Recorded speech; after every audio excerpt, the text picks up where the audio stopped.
A lot of you have asked me about how I break on a bar box, since most amateur play is done in leagues playing on bar boxes. So I thought I might take some time to go over how I do break 10 ball and 8 ball head on a bar box. Now, I should preface this with the fact that not all table conditions are the same, not all tables are the same, and not everyone's strokes and equipment are the same. So don't take anything I say as a rule, just guidelines, soft guidelines. So essentially, I use two different head-on breaks, and I choose which one I use depending on the type of game I'm playing on, the table conditions, how the balls are moving, and then also what my goal is. Sometimes you do just want to smash the rack open and try to make as many balls as possible, and sometimes you're trying to steer certain balls towards certain places on the table so you can get a nice efficient run out. And the goals are really dictated on how the table's playing.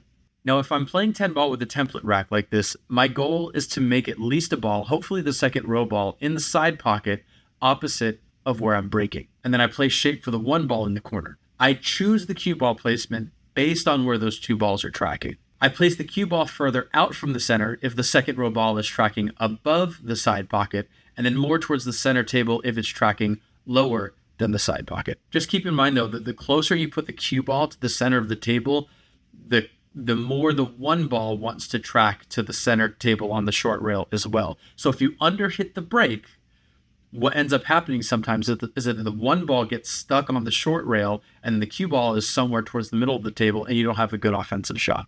Now here with the template rack, I am choosing more of a medium speed hit, just making sure that I focus on accuracy and getting through the ball with a little bit of top spin. And the top spin is actually really important. I go through this on a podcast with Demetrius Jelatis. I'll put the link in the description. There's a whole lot on 10 ball pop breaking, and then this also relates to 8 ball as well. But please, if you want to pick my brain about how to get a good pop break and why it's important, just go check out that podcast. So here, if you want a good look at the mechanics, I'll throw up the side view of this break. And the goal here is to make sure that I pop the cue ball past the side pockets, so that just in case you don't hit square, the cue ball doesn't just scratch right in the side pocket. It kind of pops behind the side pockets. At this speed, the 1 ball should kind of trickle towards the corner pocket.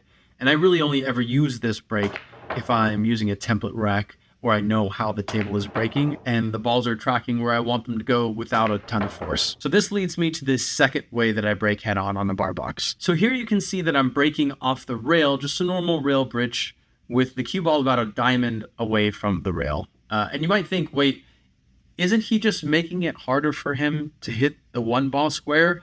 I mean, on the surface, yes, but also I think the pros outweigh the cons. So notice that the cue ball is placed slightly more centered than it was in the last break, and that's because I'm going to hit this ball more firm than the last break. And a firmer hit means that the second row ball tracks lower with the template rack. And so I need to move the cue ball more center to offset that. I think there are 3 clear benefits with breaking this way off the rail. 1, it's easier to keep the cue ball popping past the side pockets because of the extra speed. And then 2, usually you get a better layout because there's more movement on the rack, more balls are going more places, just opens it up a little bit more.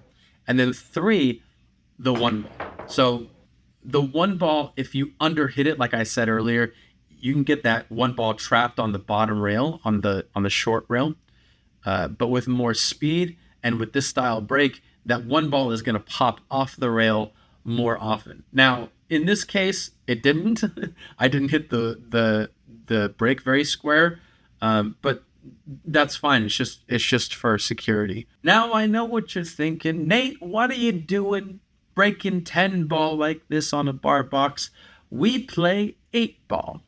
Well, guess what? It's the same break. Check it out. Here's an 8 ball break racked with the triangle, and it's basically the same break. The only difference here is I think I put a little bit more speed into it, and that means maybe a little bit more topspin, just because you're kind of counteracting the extra weight of the rack, the extra speed of the hit, and you need to hold the cue ball towards the middle of the table. Otherwise, it's exactly the same break. Bam! Pow! So there, breaking on a bar box. You're welcome. If you have questions, hit me up, let me know. I don't know everything. I'll probably change some of these opinions in a year or two from now. These are guidelines, not rules. These are things that I just do that happen to work. So please let me know if you have questions or yell at me if you think I'm an idiot. I'm all for it. Okay. Yeah, I've been meaning to come out with this video for a while. I've had this footage for a long time, and I'm just busy. Sorry. I'll try to put some new content out quickly. But until then, happy shooting.